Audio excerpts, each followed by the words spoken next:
Hoy día, amados hermanos, los quiero invitar que abran en el libro de Génesis. Vamos a ir al libro de Génesis.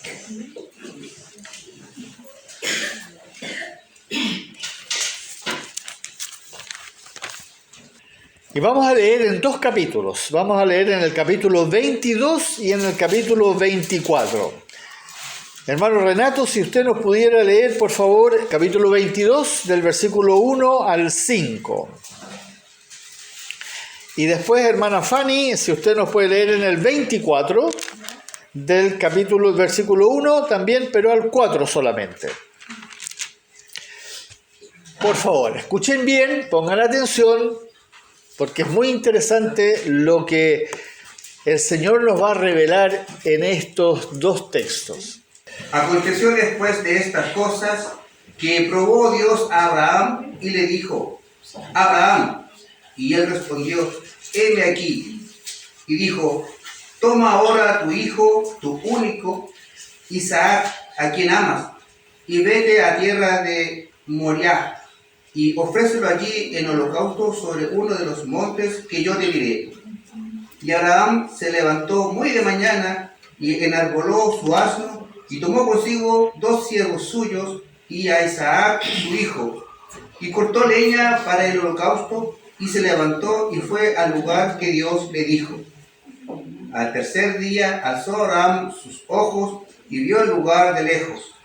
Entonces dijo Abraham a su siervo: esperad aquí con el asno, y yo y el muchacho iremos hasta allí, y adoraremos, y volveremos a vosotros. Y dijo Abraham a un criado suyo, el más viejo de su casa, que era el que gobernaba en todo lo que tenía: pon ahora tu mano debajo de mi muslo, y te juramentaré por Jehová, Dios de los cielos y Dios de la tierra, que no tomarás para mi hijo mujer de las hijas de los cananeos, entre los cuales yo habito, sino que irás a mi tierra y a mi parentela y tomarás mujer para mi hijo Isaac. Gracias, hermana, muchas gracias. Bueno,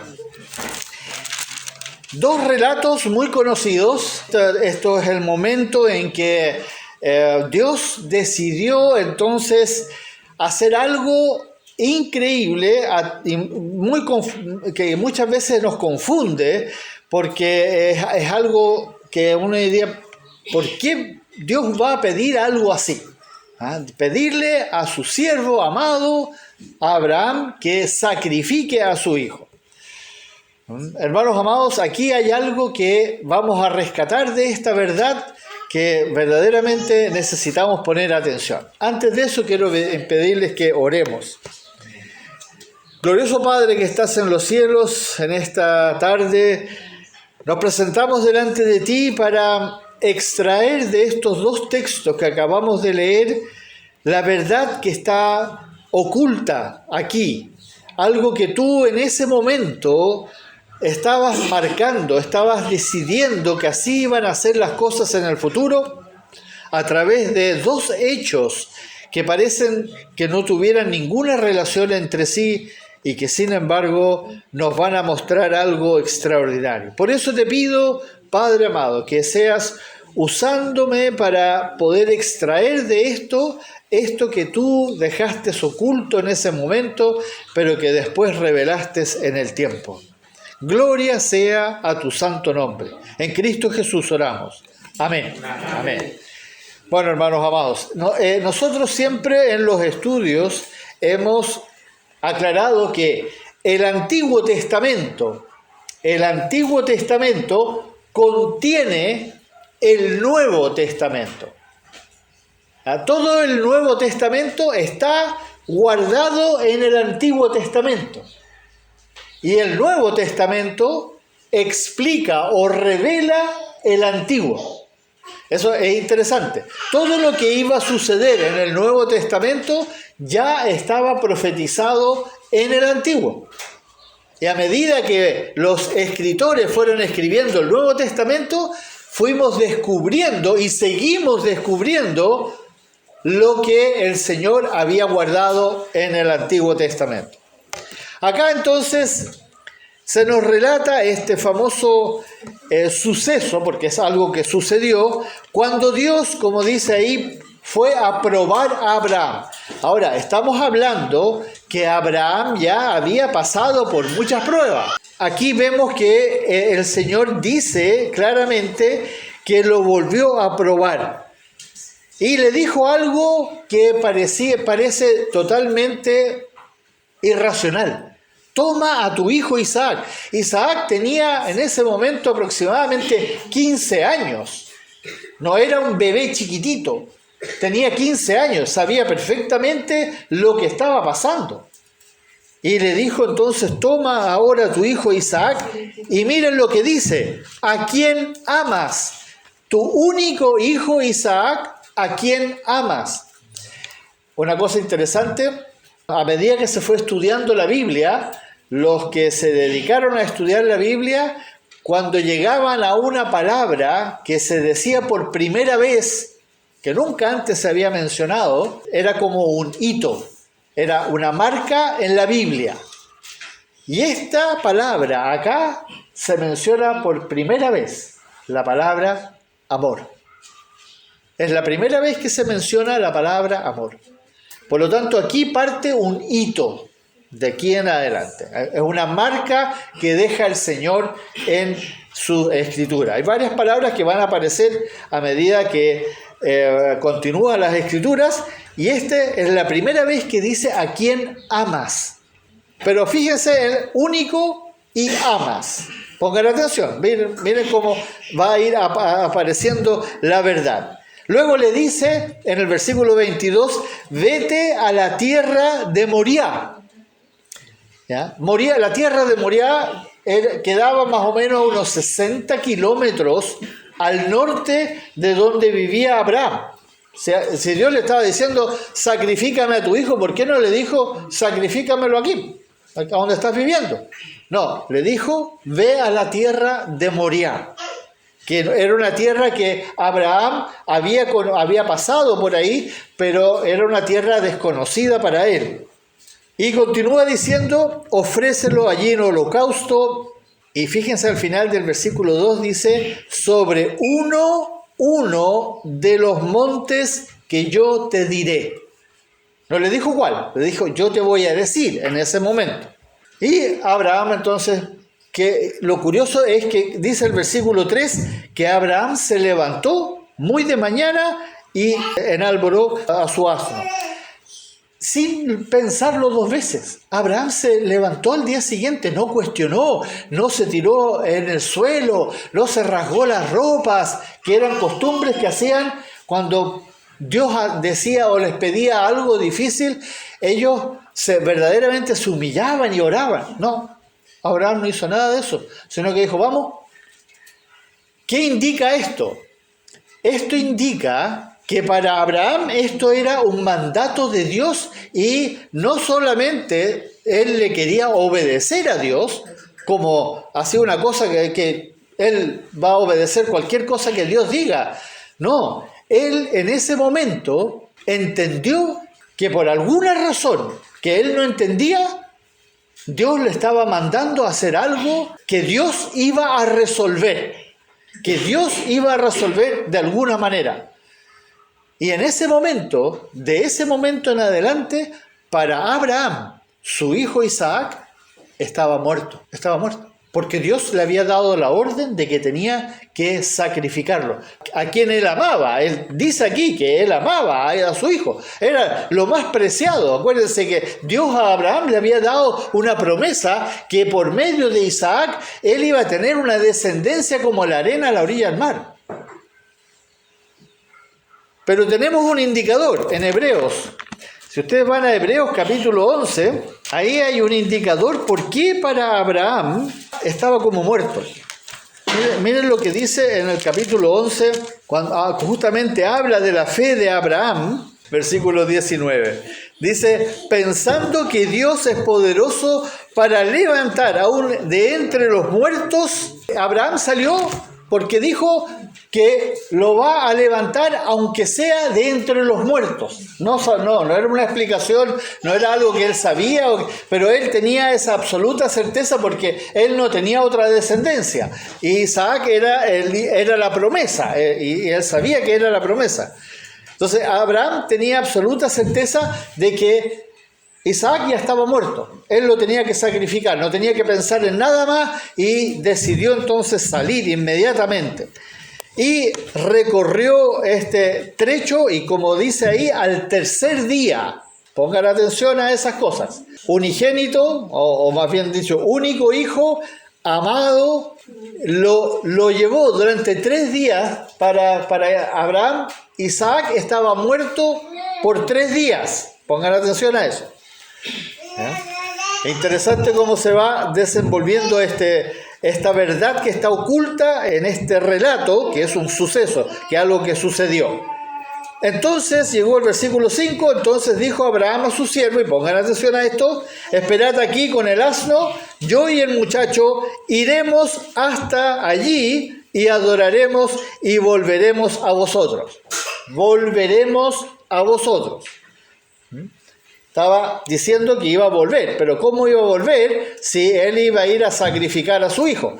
Pero estaba diciendo algo por fe, algo que él tenía la certeza de que a pesar de que él lo iba a sacrificar, Dios lo iba a levantar de los muertos. Pero para Abraham, Isaac estaba muerto. ¿Qué tenemos acá? ¿Qué hay en esta enseñanza? Así a simple vista. Hay una similitud entre Dios Padre con el Padre, en este caso Abraham. Isaac, el sacrificio. Jesucristo, el Hijo de Dios, el sacrificio de Dios. ¿No es cierto? Eso nosotros lo hemos escuchado mucho. Y ahora lo curioso de acá es que dice que iba a ser en el monte, en la tierra de Moriah. La tierra de Moriah. Como dije, Abraham vivía en el sur, en Beer-seba, una tierra que le había dado a Abimelech, y ahí él vivía y tuvo que viajar 60 kilómetros, 3 días de viaje. Llegaron ahí a la tierra de Moriah, y dice que al tercer día Abraham levantó los ojos y vio el monte, porque Dios se lo mostró. Resulta que aquí, en la tierra de Moriah, es donde hoy día está Jerusalén. En ese tiempo no existía Jerusalén. La tierra de Moriah es donde está Jerusalén. Y Jerusalén está sobre un monte. En realidad el monte son 7 montes que están juntos. Pero hay uno que tiene 3 puntas.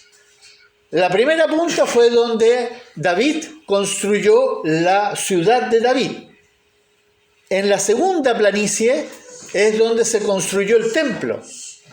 Y hay un montecito chiquitito que está un poco más arriba, que está al norte del Monte de los Olivos. Y ese monte chiquitito tiene 30 metros más de altura que el resto de la planicie donde se construyó el templo. La ciudad de David, el templo, y había un monte un poco más alto. Y ese monte tenía un nombre en hebreo, pero nosotros hoy día conocemos ese monte pequeño como el Gólgota.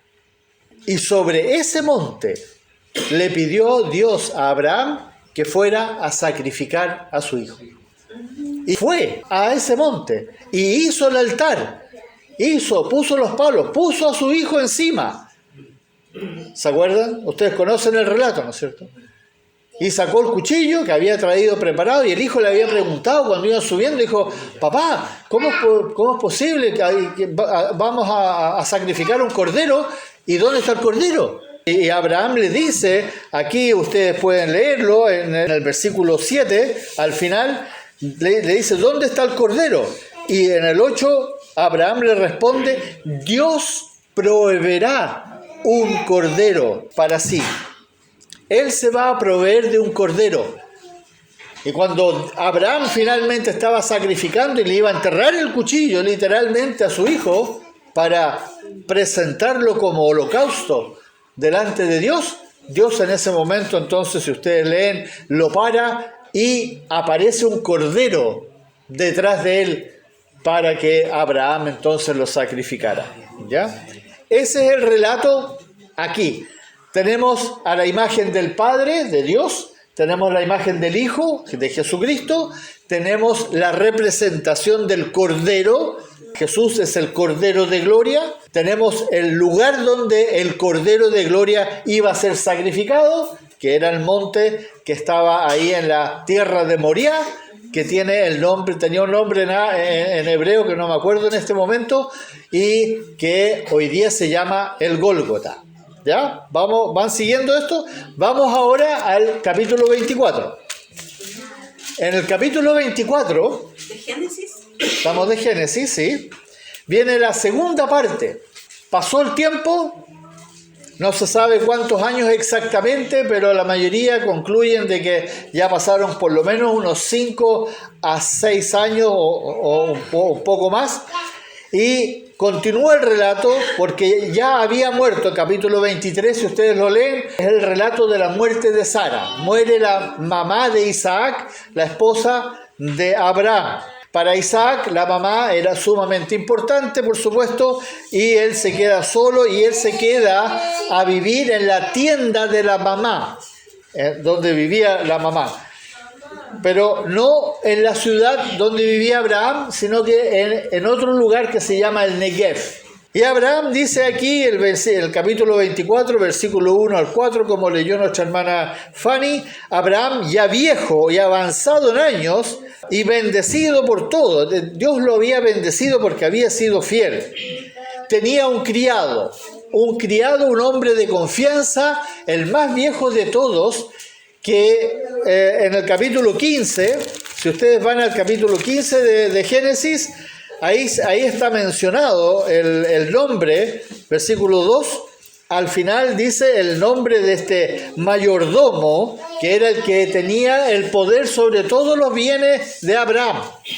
Y ahí está el nombre, y el nombre es Eliezer.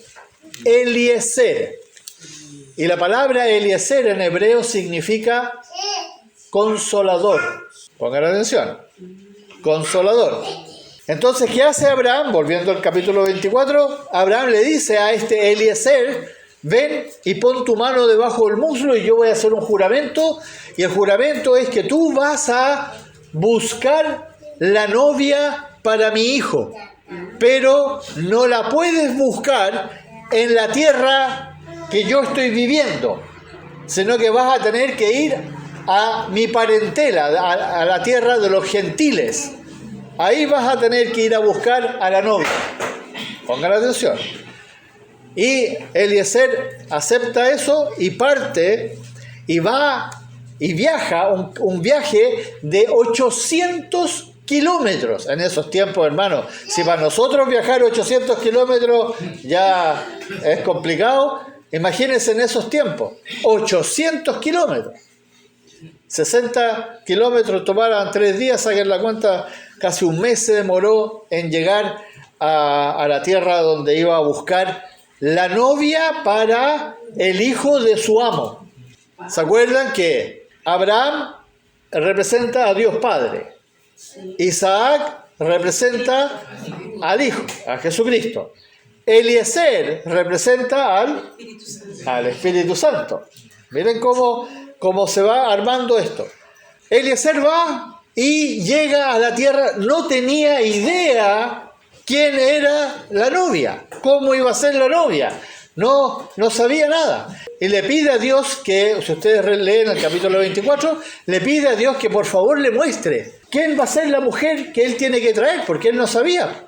Y no era para él, no era lo que a él le gustaba o como a él le parecía bien, sino que tenía que haber una señal. Pero había una condición. Él le iba a pedir agua a ella, y si ella además le decía a él, sin que él le preguntara, si ella le decía a él, y esa era la señal que él estaba esperando, yo también te voy a dar agua a ti, a tus criados y a tus camellos, cuando él llegue con sus camellos a la ciudad. ¿Y quién sale? Sale una niña muy jovencita, ¿ya? A buscar agua, como todas las mujeres lo hacían en ese momento, y en ese momento él se acerca y le pide que por favor le dé agua. Pero él solamente le dijo, dame agua a mí. Y ella entonces le da agua y después de eso ella le dice, pasa a nuestra tienda y yo le voy a dar agua a tus criados y le voy a dar agua a tus camellos, sin que él se lo había pedido.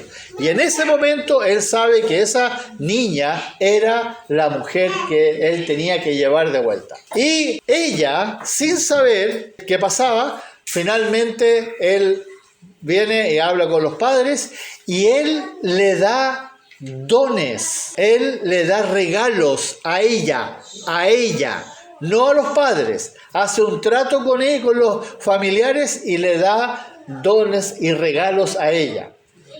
¿Quién es Eliezer? El Espíritu Santo. ¿Y qué hace el Espíritu Santo con la iglesia? Le da dones. Miren cómo se van uniendo. Esto no es una coincidencia, hermanos. Esto está perfectamente escrito de esta manera porque aquí había un patrón que se iba a cumplir en el futuro. Esto lo venimos a entender recién cuando los mismos judíos estudiaron esto y se dieron cuenta de que ya estaba anunciado en esos tiempos. Dios Padre manda al Espíritu Santo a traer a la iglesia para que adoren a su Hijo y eventualmente Eliezer trae de vuelta a Rebeca 800 kilómetros. Un viaje muy largo, la trae de vuelta y ella iba a un novio que no conocía. Ella sabía que se iba a casar con él. Va solamente por fe siguiendo a este criado que había sido enviado por su Señor para buscar esta novia. Hermanos amados, aquí hay una representación muy clara de algo que el Señor había decidido que iba a suceder desde esos tiempos. Estamos hablando 4000 años atrás. Esto es algo que sucedió hace 4000 años atrás y ahí ya Dios estaba empezando a mostrarle al hombre lo que él iba a hacer en el futuro. Y como ese mismo, ustedes se recuerdan que el Señor Jesucristo a Nicodemo también le revela algo que Nicodemo había leído y que había sucedido en el Antiguo Testamento. Estos se llaman patrones que hay en el Antiguo Testamento. ¿Se acuerdan cuando Jesús le dice a Nicodemo, así como Moisés levantó la serpiente en el desierto, así el Hijo tiene que ser levantado para que todo aquel que mire a Él, que crea en Él, tenga vida eterna? Eso ya había sucedido, ese es otro patrón. Y aquí tenemos uno muy claramente descrito, que Dios Padre un día iba a sacrificar a su Hijo, al Cordero de Gloria, en el monte, en el mismo monte del Gólgota. Ahí lo sacrificó. Y un día iba a enviar al Espíritu Santo, al Consolador, para que guiara a la iglesia al encuentro con el novio que nunca ha visto. Nosotros jamás hemos visto a Jesucristo, pero sabemos que un día nos vamos a encontrar con Él.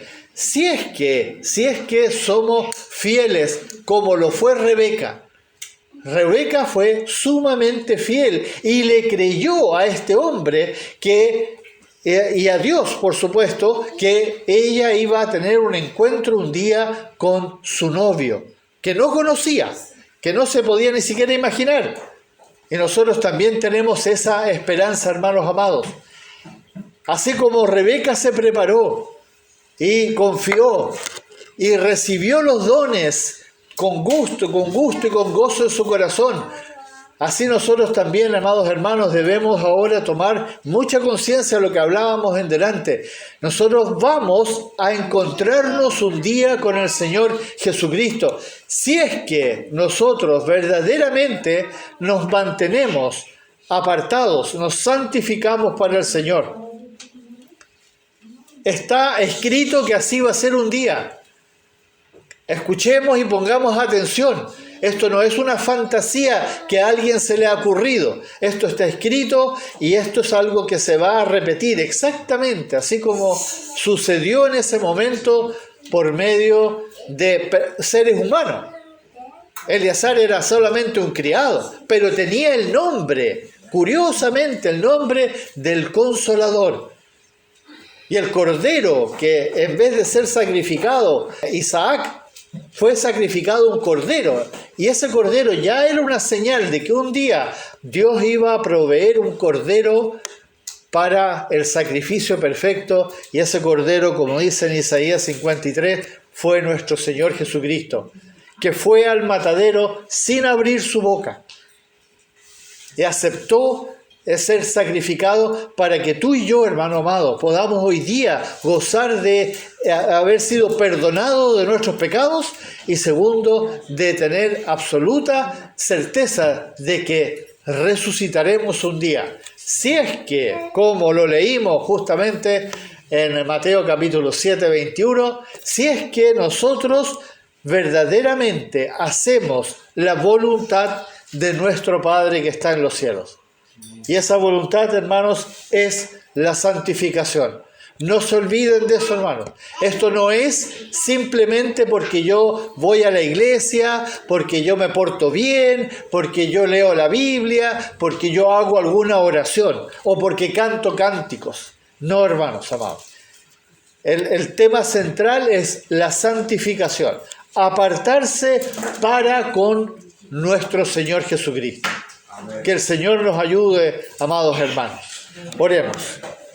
Glorioso Padre Celestial, cuando hacemos esto de abrir tus escrituras y verdaderamente escudriñarlas y profundizar en ellas, nos vamos encontrando con cosas que realmente nos sorprenden y nos dejan atónitos. ¿Cómo tú preparaste algo hace tantos miles de años atrás para indicarnos cómo tú ibas a hacer las cosas? Y así lo has dejado escrito a través de toda la palabra, con Sansón, con Débora, incluso con una ramera. Señor, todo tú lo hiciste de una forma para irnos indicando cómo tú ibas a obrar cuando llegara tu Hijo Jesucristo y lo que iba a pasar después. Ahora entendemos el Antiguo Testamento, porque tu Hijo nos ha revelado tu verdad. Y queremos alabar tu nombre, queremos glorificarte, oh bendito Dios, por toda esta gloriosa verdad que se nos está revelando a través del tiempo. Te alabamos con todo nuestro ser. En el nombre de Jesús. Amén. Amén. Amén. Aleluya. ¿Por qué no cantamos este último cántico?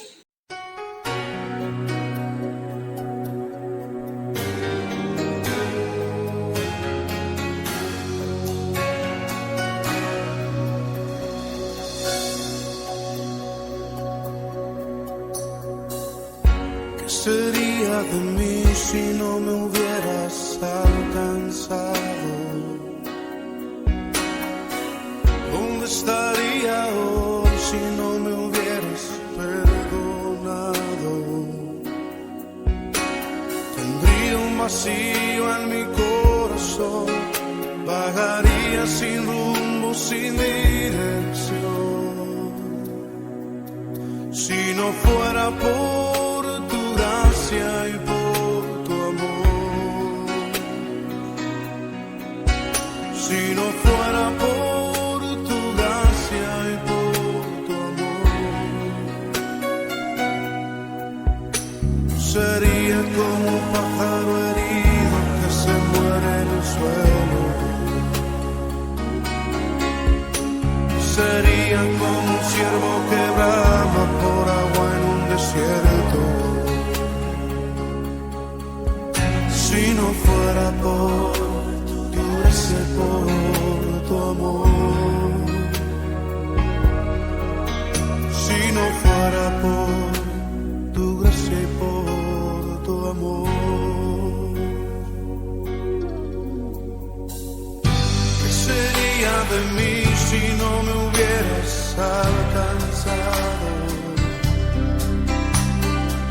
¿Dónde estaría hoy si no me hubieras perdonado?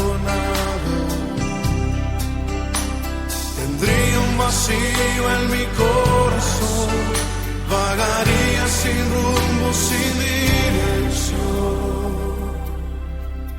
Si no fuera por tu gracia y por tu amor, si no fuera por tu gracia y por tu amor,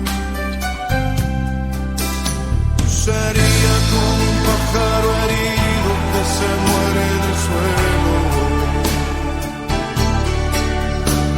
sería como un ciervo que brama por agua en un desierto.